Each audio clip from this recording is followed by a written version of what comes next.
Bonjour, je vous propose de corriger l'exercice 35, page 416, puisqu'il s'agit essentiellement d'utiliser les fonctions de la calculatrice.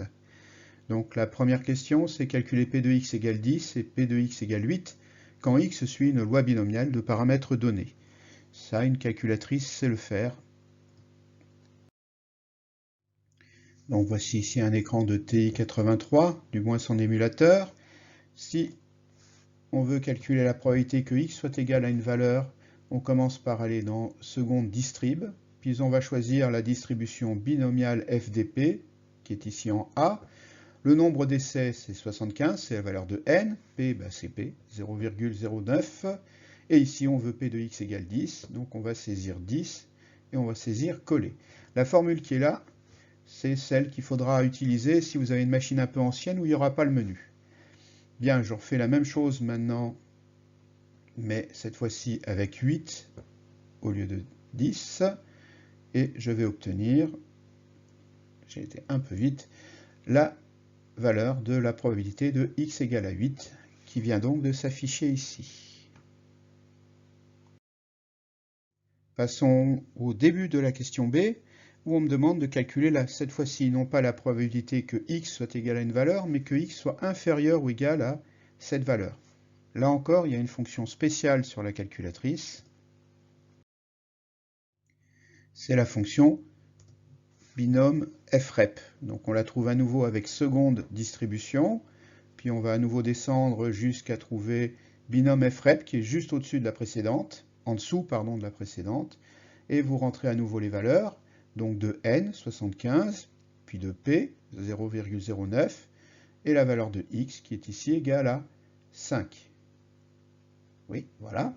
Je colle la formule dans l'éditeur principal, puis j'appuie à nouveau sur Entrée, et j'obtiens donc la probabilité que x soit plus petit ou égal à 5. Bien, nous passons à la deuxième partie de la question B, où on me demande de calculer la probabilité que x soit supérieur à 10. Alors ça n'est pas en standard sur une calculatrice, certaines le font. Mais donc pour y arriver, il va falloir se ramener à une probabilité d'être inférieure ou égale à quelque chose. Et bien pour cela, je pense à l'événement contraire. L'événement contraire d'être supérieur pour x, d'être supérieur à 10, eh bien c'est d'être inférieur ou égal à 10. Et donc je vais demander à la calculatrice 1 moins la probabilité d'être inférieur ou égal à 10. Il n'y a plus qu'à le faire. Donc c'est reparti. 1 moins, seconde distribution. À nouveau, je vais aller chercher binôme frep, le B. Hop, j'ai été un peu trop loin. Et je rentre à nouveau les valeurs des paramètres. 75,009, elles y étaient déjà. Et ici, je mets donc la valeur 10 pour avoir le résultat. Encore entrée. Un petit peu long à venir. Voilà, j'ai la réponse. Passons à la question C. À nouveau, la probabilité qu'on me demande ici ne se calcule pas directement avec une calculatrice ordinaire, mais je vais pouvoir user. La probabilité que x soit entre 8 et 14, c'est en fait la probabilité que x soit plus petit que 14, ce qui veut dire entre 0 et 14, moins la probabilité que x soit plus petit que 8, c'est-à-dire qu'il soit plus petit ou égal à 7. Donc, je vais calculer la probabilité que x soit plus petit que 14, moins la probabilité que x soit plus petit que 7.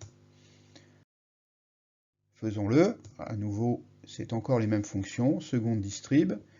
Donc, petit b, grand B, normal frep. J'ai toujours 75 comme valeur de n, toujours 0,09 comme valeur de p. Et ici, il y a déjà 14 d'inscrits. Donc ça, c'est la première. Et je lui enlève maintenant, à nouveau binôme frep. Pour 75 essais, 0,09 comme valeur de p. Et cette fois-ci, la valeur de x sera 7. Voilà. Je colle. J'appuie sur Entrée pour faire le calcul. Et j'ai la valeur attendue. La dernière question de l'exercice me demande l'espérance et l'écart type de x. Sachant que x suit une loi binomiale, Alors, il n'y a pas de fonction spéciale sur la calculatrice. On va utiliser le cours ici, à savoir l'espérance, c'est n fois p. Donc 75 fois 0,09 qui donne 6,75. La variance, on a aussi une formule qui est n fois p fois 1 moins p. Donc 75 fois 0,09 fois 0,91 qui devrait donner 6,1425. Et pour avoir l'écart type, eh bien c'est la racine carrée de la variance. Donc ici, environ 2,478. Et cela termine l'exercice en question.